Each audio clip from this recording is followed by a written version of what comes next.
Bonjour à toutes, bonjour à tous, soyez les bienvenus dans ce Rugby Pack spécial. Nous sommes en direct pendant plus d'une heure, nous allons dérouler tout le fil de l'histoire rugbystique du week-end. Et quel week-end on a vécu sur notre antenne avec des images comme celle-ci, il est plutôt copieux. Au programme, la dernière journée de Super League, les Dragons catalans recevaient Warrington. Objectif, gagner pour jouer à domicile en play-off. Les Catalans ont-ils réussi leur pari? Réponse. Nous irons faire un tour de l'autre côté du monde en Australie. On joue aussi la dernière journée de la saison régulière, marquée par un choc au sommet entre les Rabbitohs et les Sydney Roosters. En jeu, la première place.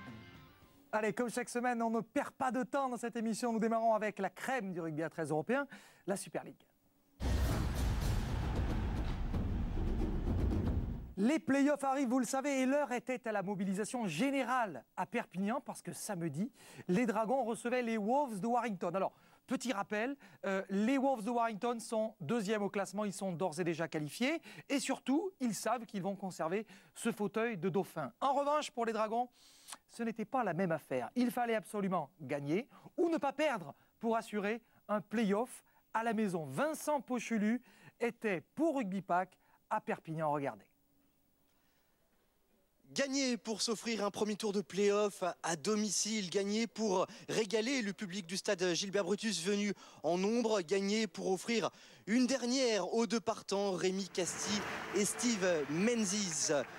La légende australienne fortement et chaudement accueillie par le public du stade Gilbert Brutus qui va être vite refroidi. Les Dragons commettent trop de fautes et subissent. Et Warrington en profite. Rhys Evans, l'ailier, est à la conclusion de cette première action sur le large pour ouvrir le score pour Warrington. Les hommes de Laurent Fresinus subissent cette rencontre. Coup de pied contré de Briers. Un espace s'ouvre pour Stéphane Rashford qui va tout droit derrière la ligne. Monsieur Phil Bentham fait appel à la vidéo pour valider cet essai et sur le ralenti, on se rend compte, c'est sur la gauche de votre écran qu'un joueur des Dragons catalans, Vincent Duport, est percuté sans ballon. Cet essai est pourtant validé. Les Dragons essaient de réagir, coup de pied de Duro, Menzies aplati, mais monsieur Bentham, à la surprise générale, désigne un renvoi en drop sous les poteaux. Sur le ralenti, on se rend compte que le joueur de Warrington ne touche pas le ballon et que cet essai aurait dû être accordé. Les Dragons souffrent, ce n'est pas facile ce match pour eux, ils sont souvent dominés, mais Scott Duro est là pour intercepter ce ballon et s'arracher et aller aplatir derrière la ligne. L'essai de la réaction, l'essai de la révolte pour les Dragons catalans. Scott Duro est à la transformation et est là pour ramener à 4 points d'écart, 6 à 10 à la mi-temps, 6 à 10, 4 points d'écart seulement en défaveur des Dragons catalans qui ont du cœur, qui insistent. Et cette fois-ci, ce coup de pied rasant est aplati par Steve Menzies et validé après arbitrage vidéo. Pour la première fois de la rencontre, les Dragons prennent le score, sauf qu'en face, Warrington n'est pas deuxième de Super League pour rien. Action sur le large à nouveau, passe sauté haute de Hodgson pour Chris Riley qui redonne l'avantage à Warrington, 14 à 12. Les Dragons ont une occasion pour égaliser sur une pénalité. Scott Duro la tape, ça passe à côté. Le score en reste là, défaite 14 à 12, défaite amère pour les Dragons catalans, pour Steve Menzies et Rémi Castille, dont c'était bien la dernière à Brutus ce samedi soir. Et oui, Vincent Pochelu, vous le disiez, la dernière de Rémi Castille et de Steve Menzies qui ont été d'abord accueillis par ce public de Brutus avec une haie d'honneur parce qu'on sait que ces garçons, Louis, ont beaucoup compté dans l'histoire du club. Rémi, bien sûr, parce que c'est un enfant du club, les Ignanais, puis Steve Menzies parce qu'il est venu terminer une brillante carrière à Perpignan. Oui, effectivement, c'est deux parcours différents, mais qui se rejoignent par la classe. Castille a débuté, il était remplaçant avec un statut de joueur non affirmé. Au fur et à mesure, il est devenu incontestable. La preuve, les Australiens l'ont recruté. Et Steve Menzies, c'était déjà une vedette. Et c'était un honneur qu'il finisse à Perpignan. Oui, vous avez vu Rémi Castille, félicité également par les joueurs de Warrington parce qu'un certain nombre de ces garçons à Warrington connaissent évidemment le prestige, la carrière de Steve Menzies qui a près de 40 ans va donc arrêter après avoir fait une très très belle saison avec Perpignan. Mais c'est pas fini parce qu'il reste encore, vous allez le voir, un match de play-off. Steve Menzies qui était ému au micro de Delphelous. Écoutez après le match. Yeah, it's disappointing, you know. C'est vraiment décevant like that, but we are de still in the finir comme semis ça. next week. Je ne jouerai plus jamais à Brutus, mais j'adore ce stade, j'adore la France. Je suis très fier d'avoir joué pour les Dragons catalans, mais c'est comme ça. Vous allez revenir en vacances, bien sûr. Ma famille adore être ici. Je viendrai de temps en temps en visite. Et Perpignan, c'est une région magnifique dans le monde.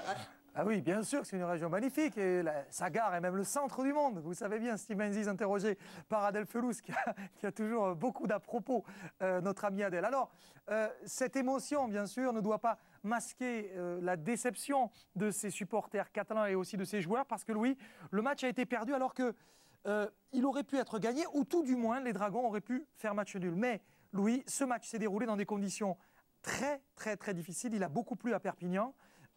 Est-ce que c'est, au fond, une victoire logique de l'équipe de l'FC ? Sur l'ensemble du match, oui, sauf que la combinaison du mauvais temps, mais le mauvais temps était identique pour les deux équipes, de décisions litigieuses, encore une fois, d'arbitrage, et malheureusement de trop de ballons tombés du côté des Dragons catalans, n'ont pas permis d'espérer une victoire, alors que les Dragons, malgré tout, ont toujours été dans le match, n'ont jamais été distancés. Donc les deux petits points reflètent bien le faible écart qui existait entre ces deux formations. Parce qu'il n'y avait pas beaucoup d'écart, on l'a dit. Le score 14-12 est assez significatif. Alors, les Dragons catalans ont défendu avec énergie, mais les Wolves de Warrington vont ouvrir le score. Tout d'abord, ce sont eux qui ont mis les premiers points. Et là, il y a un essai de Ratchford qui va être refusé. Monsieur Bentham demande la vidéo. Et regardez, sur la droite de l'écran, que s'est-il passé, Louis ? Il y a un passage à vide. La percussion d'un joueur attaquant non porteur de balle sur un défenseur.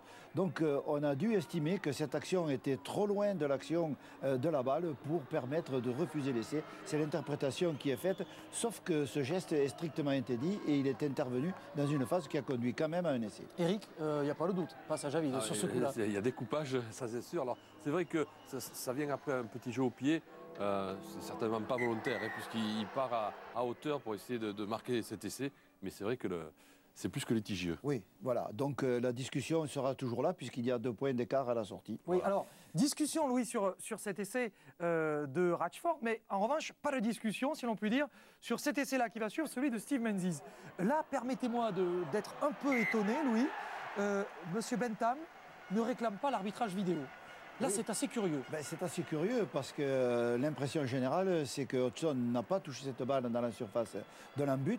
Sauf qu'on peut envisager un moment très très furtif que ce ballon aurait été touché. Donc il y a renvoi sous les poteaux en lieu et place d'un ballon libre qui permettrait à Mendy de marquer cet essai. Donc vous voyez, ça s'est joué quand même à très très peu de choses et c'était un match très serré. Oui, sauf que là, Louis, vous avez vu cette flaque d'eau dans laquelle s'est plongé Steve Menzies. Un petit arbitrage vidéo n'aurait pas été de trop, regardez là. Oui, c'est d'éternelle discussion. Pourquoi l'arbitre, dans les autres essais, a demandé le vidéo? Là, il ne l'a pas. C'est une initiative qui lui appartient et il en est seul responsable. Donc, nous ne pouvons pas intervenir sur ces choses-là. Oui, c'est malheureux. Sauf que, oui, on ne peut rien faire. On peut rien faire. Ni vous, ni Eric, ni moi-même. On ne peut rien faire. On vous le dit tout de suite. Alors, c'est vrai que ces essais étaient importants parce que le score, vous avez vu, a été très serré. Mais les Dragons ont su revenir dans ce match. Ils ont su recoller au score derrière.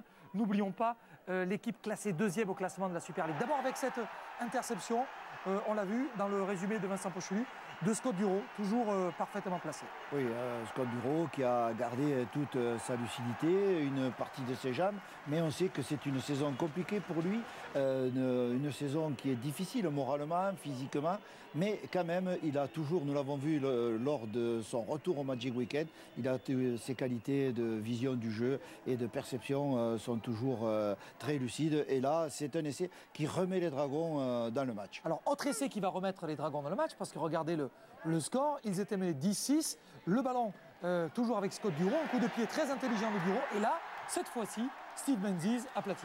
Oui, Steve Menzies aplati, mais ce qu'on oublie, c'est que la vidéo a été égale. Par contre, elle a été demandée sur cet essai pour voir 2 choses. 1, si Menzies n'était pas parti devant le buteur, et 2, s'il avait aplati correctement. Alors, nous étions convaincus d'entrée que tout était bon, et effectivement, cet essai a été accordé. Mais c'est encore la combinaison de Duro et Menzies. Oui, j'allais vous dire, Louis, qu'une fois de plus, c'est le coup de pied rasant du demi-mêlée Scott Duro. Ouais, performant, bien vu. Et le vieux, présent au rendez-vous, près de 40 ans, ça aurait pu être son second essai sur ce match. Ouais. En tout cas, c'est son 50e en Super League à Steve Menzies qu'il a inscrit à Perpignan. Alors, le score était, on l'a dit, très serré. 12-12.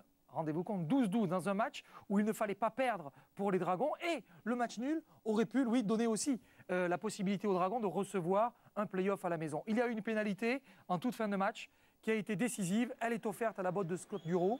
14-12 lorsque Warrington a 2 points d'avance. 14-12, là, on peut revenir à 14 partout. Et donc, avec un match nul, assurer le play-off à la maison. Et là, Scott rate la meilleure.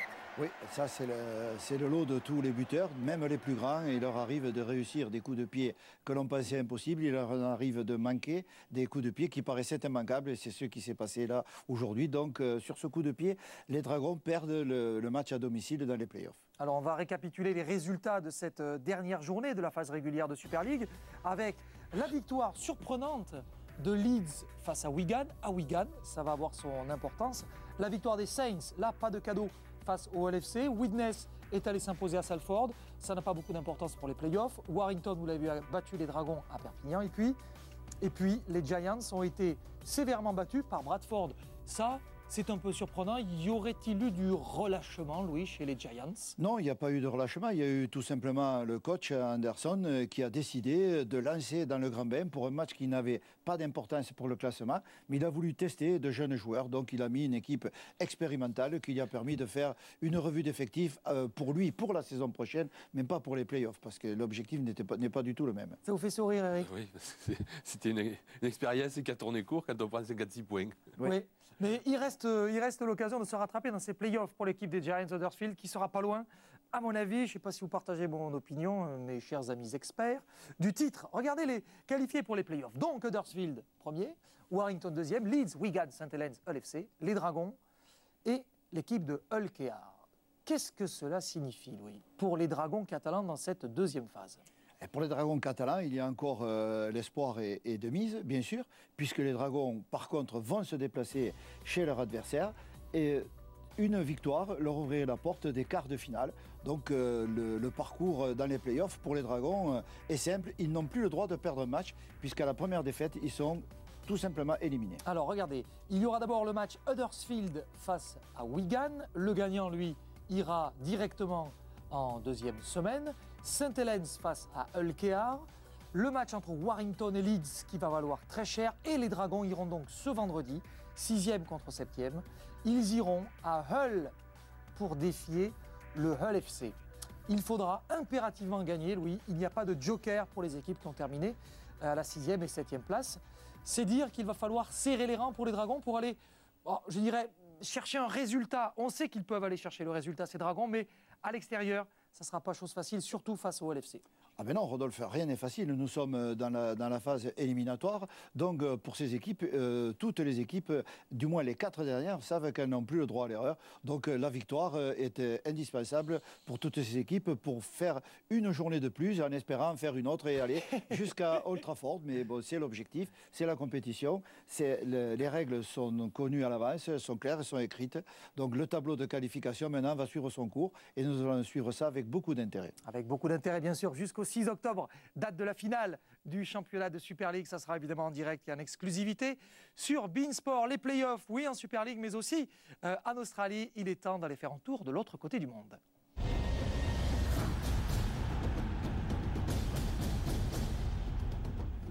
Tout est plus grand en Australie, vous le savez, alors que nous sommes bientôt entrés dans les playoffs. Je disais tout est plus grand parce que la semaine dernière, nous avons eu des triplés et des quadruplés. Alors, pas, je vous rassure, mes amis les experts, pas des enfants, mais des essais. Alors, un triplé de Manu Vatuvei avec l'équipe des New Zealand Warriors. Alors, un vrai triplé, un vrai hat-trick. Un vrai hat-trick. 3 essais d'affilée marqués par The Beast, la bête, Manu Vatuvei, qui porte bien son nom. Regardez ici, Vatuvei avec un Sean Johnson que l'on retrouvera un peu plus tard dans ce match. Alors, un triplé voilà, qui se termine ici en puissance par Manu Vatuvei. Vous avez aimé le coup de ramponneau là? Le chien intérieur n'est pas nécessaire. Et puis, un autre triplé dans ce match, c'est quand même assez incroyable face aux Raiders. Un autre triplé, un autre hat-trick, 3 essais de suite avec le demi-mêlée Sean Johnson. C'est-à-dire que les Raiders ont encaissé 6 essais de suite. Mais cette équipe, sachez-le pour la petite histoire, n'a pas baissé les bras, puisqu'il y a eu 2 hat-tricks pour l'équipe des Warriors et un hat-trick pour l'équipe des Raiders de Canberra. Ça, c'est incroyable, Louis. Ah, c'est incroyable, mais nous l'avons vu dans le même match, Rodolphe. Et Oui, on a non, eu la c'est chance fou. d'y assister en direct aussi. Ah non, mais c'est fou. Oui. On a eu 2 hat-tricks pour une même équipe et un hat-trick pour l'équipe des Raiders. Mais on a eu aussi des quadruplés. Alors là, quelle famille. Des quadruplés et une maman heureuse. Et oui, parce que les Burgess, regardez bien cette action qui a l'air, somme toute, assez classique. Eh bien, vous allez voir 4 frères qui vont toucher le ballon l'un après l'autre. Il y a Tom, il y a Luke, il y a Sam et il y a George. Les 4 frères Burgess, ces garçons sont des forces de la nature. Voici le plus jeune, le plus âgé, pardon, le plus âgé. Sa maman, regardez, qui est ici dans la tribune, leur maman. Les 4 frères Burgess qui ont tous touché le ballon.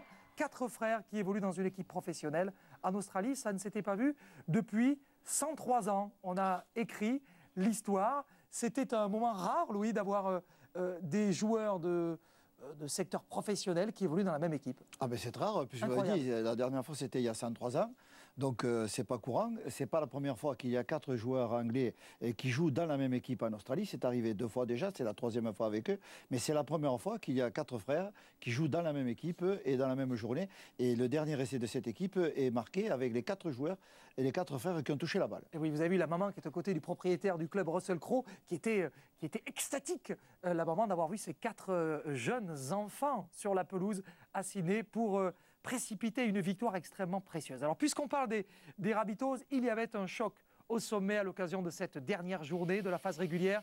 Le match qui opposait l'équipe des Rabbitohs à l'équipe des Roosters. Pour vous faire un petit dessin, imaginez Sydney, vous partagez la ville de Sydney en deux, un côté pour les Roosters, un côté pour les Rabbitohs. Regardez, on a démarré cette journée avec un match qui était, comment dirais-je, Louis, explosif, qu'en pensez-vous? Ah, très explosive, qui a mobilisé beaucoup de monde. Donc un record de spectateurs battus et puis un match évidemment d'une très grande intensité et d'une très grande qualité. Allez, on revient sur ce match entre les Rabbitohs et les Roosters avec Faustine Seigne. Acquis, la première place.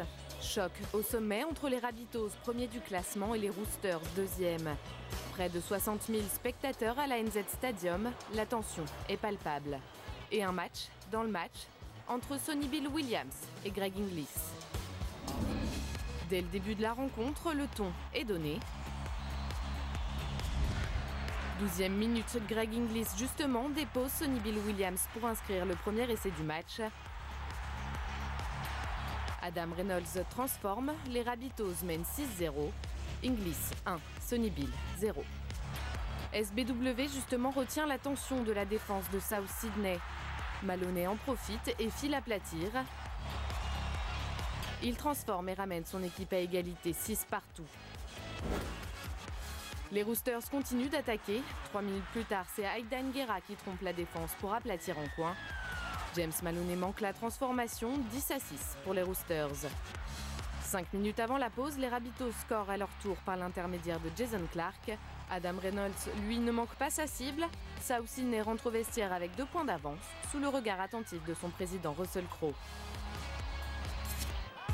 Après la pause et l'égalisation des Roosters grâce à une pénalité de Maloney, les Rabbitohs sont à l'attaque. Sam Burgess a 2 doigts d'aplatir et rattrapé de justesse par Dylan Napa. Faux espoir pour la maman des frères Burgess. 54e minute et une autre occasion manquée pour South Sydney. Coup de pied à suivre d'Adam Reynolds dans l'embut. Dylan Walker est sur le coup, mais ne parvient pas à aplatir. Les Rabbitohs n'arrivent pas à concrétiser. Les Roosters, eux, sont beaucoup plus réalistes. James Maloney récupère un ballon et met le turbo. Il est rattrapé de justesse par Greg Inglis. À l'origine de l'action, le demi d'ouverture du Queensland va conclure en inscrivant le 3e essai des Roosters. Il transforme 18-12. Sonny Bill Williams, lui, veut se racheter. Il n'a pas dit son dernier mot. Finals exclusively live. Right through the month of September. Williams inside 30.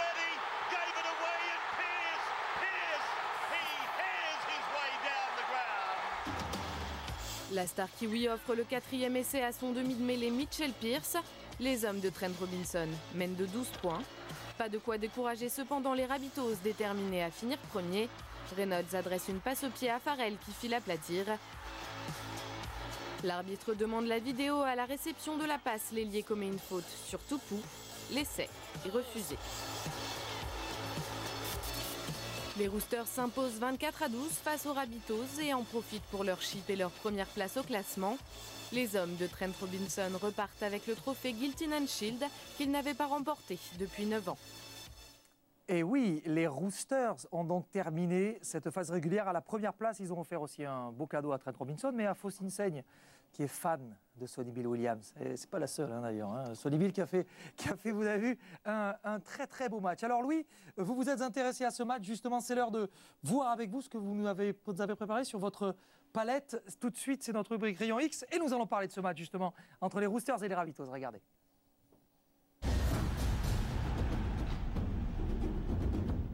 Il y avait énormément de choses à dire sur ce match qui a livré son verdict avec la victoire des Roosters face aux Rabbitohs. Louis, qu'est-ce que vous avez choisi de nous mettre particulièrement en lumière ? Rodolphe, aujourd'hui, je pense qu'il fallait mettre l'accent sur l'aspect collectif de ce jeu des Roosters qui, finalement, en 2 minutes en première mi-temps et en 2 minutes en deuxième mi-temps, ont permis la victoire parce que les Rabbitohs ont raté de très peu. Donc, ils sont à l'attaque, ils sont entre le 5e et le 6e tenu. Voilà, ici, c'est une récupération de balle à l'intérieur des 10 mètres. On voit évidemment Maloney qui se dégage, qui gagne beaucoup de terrain. Donc cette équipe est en train de gérer une série de tenues parce qu'elle fait preuve de bonne combativité. Le score, regardez bien, est de 12-12. Nous sommes à la 55e minute. Rien n'est décidé, sauf que l'espoir est toujours dans le camp des Roosters et qui, depuis la 20e minute de la première étape, ne marque plus. Donc on se demande si cette équipe a encore des capacités. Mais là, Sonny Bill Williams, sur un offload, une libération de balle, mobilise, on le voit, 4 défenseurs. Quelque part, on sait que le surnombre est sur le terrain. Donc on réécarte, on refait basculer le jeu dans notre champ. Une nouvelle libération. Évidemment, on revoit un énorme espace qui est là. Sauf que cet espace va immédiatement se refermer tellement la défense est agressive. Donc on comprend qu'il ne faut pas insister. On revient sur l'intérieur pour viser les poteaux de but. C'est ce qui se passe. La vision et l'orientation du jeu changent. Le plaquage est mal assuré. Il y a un peu d'hésitation parce que le joueur n'est pas tenu. Donc il reprend sa chasse. Il marque l'essai. Si ce n'est que sur le renvoi de cet essai, nous y sommes déjà. Les Roosters, complètement dynamisés par cet essai, repartent à l'attaque, donc sont en train, à partir de leur ligne de but, d'amorcer, malgré une défense féroce des Roosters, une nouvelle chaîne de jeu. Alors là, nous sommes au 2e tenu, donc on progresse d'une manière très classique. On ne prend pas de risque énorme. Une balle, un tenu, une portée de balle. Et là, évidemment, on attaque Sonny Bill Williams, qui est très discret mais très efficace, attaque l'intervalle. Il arrive à bloquer 4 joueurs, 3 sont au sol. Il s'arrache de cette défense et il arrive à 2 contre 1 sur l'arrière pour un geste magnifique, un 2 contre 1 qui va se terminer au milieu des poteaux. Donc ces actions sont, voilà, je pense que dans ces 3 minutes de match, le score est monté à 24-12, il ne bougera plus. Les Roosters ont gagné le titre, les Rabbitohs perdent beaucoup sur cette journée. Ils perdent le titre, la passe de premier, le Shield qu'on a vu remettre aux Roosters et la Roncourt Cup, la Cup, qui est mise en jeu chaque année entre ces 2 clubs parce que Roncourt, c'est un joueur qui a fait plus de 100 matchs à la fois dans un club et dans l'autre. Donc pour célébrer sa mémoire, il y a une coupe et c'est encore les Roosters qui ont remporté tout ça. Ah, moi, j'ai tout compris. J'ai tout compris. Merci, Louis, pour cette palette. C'est vrai qu'on a bien vu le travail collectif de cette équipe des Roosters. Vous savez, Louis, c'est vrai que vous êtes quelqu'un qui voyait tout. Vous voyez tout, Louis.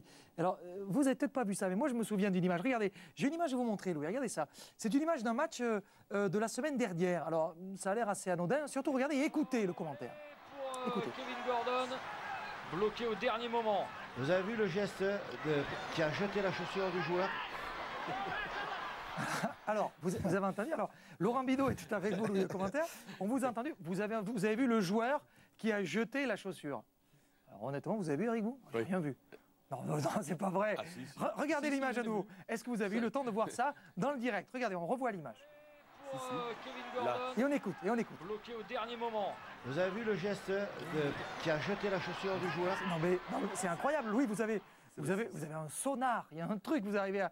Parce que moi, j'avais rien vu du tout. Et regardez effectivement l'image, à nouveau, on va voir qu'il y a un joueur c'est James Maloney, justement, hop, regardez, des Roosters qui prend la chaussure de Kevin Gordon, le joueur des Titans, et qui va la... Pourquoi les joueurs jettent-ils les chaussures des adversaires? Mais parce que ça appartient au jeu, Rodolphe. Le joueur, pendant qu'il va chercher sa chaussure et qu'il se la remet, l'équipe est en infériorité numérique, dont l'adversaire sait qu'il joue à 13 contre 12. Donc, comme ce sont des hyper professionnels et que tous les petits détails comptent, perdre une chaussure, c'est quand même pas une bonne chose pour le joueur à qui ça arrive. C'est très rare, mais chaque fois, en règle générale, la réaction est toujours la même parce qu'on élimine réglementairement et sans faire de faute un joueur pendant des secondes précieuses dans un match. Et puis il doit aller la chercher dans les tribunes là. Parce que le problème c'est que. Voilà. Vous avez un détecteur de vis. C'est quand même assez incroyable. Ah non, c'est pas quand même du vice. C'est pour ça que il y a une tradition. C'est attachez-vous bien les crampons. C'est pas pour rien que ça se dit. Alors on a vu les Roosters et les Rabbitohs qu'ont donc fait les joueurs du Storm de Melbourne. Storm de Melbourne qui jouait lui aussi gros, et on verra tout à l'heure d'ailleurs pour le tirage pour les playoffs. Le Storm de Melbourne, regardez ces images, qui recevait les Titans là aussi. On a, pour le dernier match de la saison régulière, réservé un accueil particulièrement chaleureux à ces garçons qui ont fait rêver ce public de Melbourne, dont un garçon, Louis, dont la qualité ne se dément jamais. C'est Billy Slater qui est à la réception d'un coup de pied magnifique de Cooper Cronk. Oui, effectivement. Bon, Slater, toujours pareil, son sens de l'anticipation et sa présence permanente dans tous les coins du terrain. Alors, le géant, on parlait des Titans, mais regardez, David Taylor. Ça, c'est une masse qui inscrit cet essai, qui remet les joueurs des Titans dans le coup. Taylor, le voici de nouveau, parce qu'en plus, il va très vite. C'est un buff, il va vite. Et surtout, il a l'œil, parce que regardez, hop, la passe. Voilà ce que les piliers de NRL savent faire. Hop, crochet. Il a fait mine donner un coup de pied, parce qu'il a aussi d'excellents jeux au pied, David Taylor. Et il va pouvoir servir son partenaire Tekerangi qui marque les joueurs des Titans. Surprenant, mais attention, parce que du côté de Melbourne, il y a les 4 fantastiques. Il y a Cronk. Remise en jeu pour Billy Slater qui va s'offrir un doublé après cette passe volleyée par Justin O'Neill. Regardez, O'Neill, tac, ça c'est bien joué. Oui, une déviation, une combinaison entre le buteur, le réceptionneur et l'arrière en soutien à l'intérieur. Dans la ligne de 3/4, il y a bien sûr Will Chambers qui est capable de marquer l'essai tout seul. Regardez, crac, qui va franchir la défense. Nouvel essai marqué par l'équipe du Storm de Melbourne face à les Titans qui s'accrochent parce que le score est extrêmement serré. Regardez. Et c'est 22-16, 22-20. La transformation, regardez, qui ne va pas passer, qui va aller heurter le poteau. Du coup, prolongation à 22-22. Prolongation, et là, souvent, Louis, les matchs se dénouent grâce à un coup de botte. Et c'est une fois de plus Cooper Cronk qui va délivrer l'équipe du Storm de Melbourne. Victoire avec ce drop qui n'était pas acquis, parce qu'il n'était pas non plus à 15 mètres face au bar, qu'on aurait pu marquer du talon, les yeux bandés, et de dos. Eh bien pas du tout, 23-22, un drop encore une fois décisif, marqué par Cooper Cronk. Voilà des joueurs du Storm qui sont définitivement prêts pour les playoffs. Regardons les résultats de cette dernière journée de NRL avec des victoires très très importantes, avec Parramatta donc, qui a été battu, écrasé par Newcastle, mais c'est important pour les Knights de Newcastle. Manly qui a chuté à la maison face aux Panthers de Penrith, c'est important. Les Cowboys, Louis, qui ont gagné largement face aux Tigers. La victoire du Storm, vous allez voir, a son importance. Les Warriors qui ne pourront plus espérer jouer les playoffs. 19-10 battus par Saint-Georges. La victoire, bien sûr, de Brisbane, c'était jeudi soir face à l'équipe de Canterbury. N'oubliez surtout pas, tout de suite après cette émission à 11h en direct, Louis, on vous retrouvera avec Vincent Pochelu. Non pas en Australie parce que ça fait un peu court, mais pour le match. Accélérer.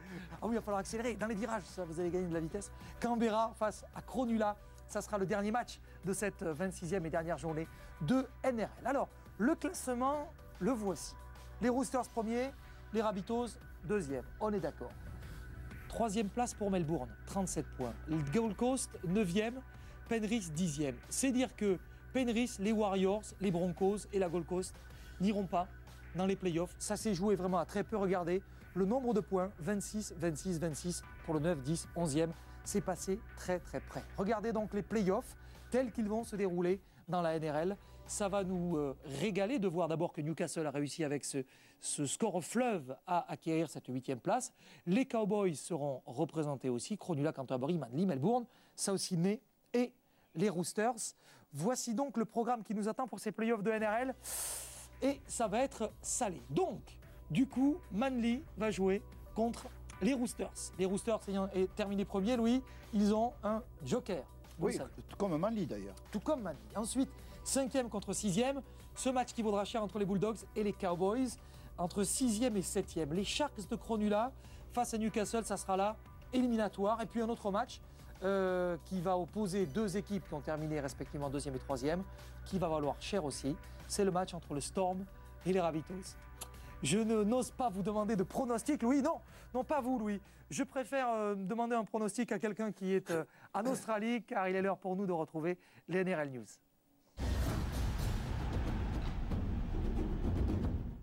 Oui, alors plutôt que de mouiller un journaliste français, nous allons plutôt mouiller un expert australien, Laurent Garnier, qui est en direct avec nous depuis Brisbane. Bonjour Laurent, comment ça va ? Bonjour à tous, ça va très bien, merci. Ah, ça va bien, surtout parce qu'il est beaucoup plus tôt pour vous aujourd'hui. Il est 18h, quelque chose comme ça pour vous aujourd'hui en Australie. Oui, il est 18h pour vous en Australie, vous m'entendez pas ? Oui, merci beaucoup. Oui, merci oui. beaucoup. Donc Laurent, on va vous mouiller un peu sur les pronostics. Vous avez vu ces playoffs. La dernière journée a été extrêmement serrée. Est-ce que vous avez déjà commencé à déceler quelques tendances dans ces playoffs ? Mais c'est sûr que maintenant on y voit un peu plus clair au niveau des playoffs et au niveau des tendances et des équipes en forme. Les Roosters ont surpris leur monde après 2 défaites et 2 contre-performances de battre les Rabbitohs. Et les Rabbitohs maintenant qui sont un peu en perte de vitesse, tout comme le Storm qui, même s'il a gagné hier, a gagné de petits points contre les Titans. Donc c'est encore très très ouvert. Alors il y a justement l'absence notable dans ces playoffs d'une équipe qui vous est chère, celle des Broncos de Brisbane, et qui est chère aussi à tout le Queensland. En revanche, les Cowboys seront encore au rendez-vous. Oui, comme quand on parle d'avoir saqué les coachs, depuis qu'ils ont saqué leur coach, ils ne perdent plus. Donc des fois, de saquer le coach en cours d'année, ce n'est pas une mauvaise chose, puisque ça fait 5 journées qu'ils n'ont pas perdu, donc ils vont dans les finales comme ça. Laurent, si vous deviez sortir un outsider de cette compétition de NRL et dans les playoffs, qui pourrait être pour vous la plus grosse surprise ? Oh, sûrement peut-être les Cowboys. Je dis, les Cowboys, ils sont sur un très bon momentum, comme on dit ici, et donc ils pourraient peut-être créer la vraie surprise avec un Jonathan Thurston à la manœuvre qui est quand même le meilleur joueur du monde. Ouais, meilleur joueur du monde, le joueur de l'équipe du Queensland, des Maroons du Queensland et des Cowboys du North Queensland. Merci beaucoup Laurent d'avoir été avec nous.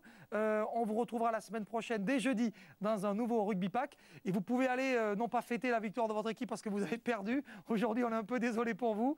Mais en tout cas, on vous laisse noyer votre chagrin dans la limonade. C'est courant en Australie. Merci beaucoup Laurent d'avoir été avec nous. Et la semaine prochaine, on compte sur vous. Merci beaucoup, je vais aller coucher les enfants. Merci. Merci Laurent.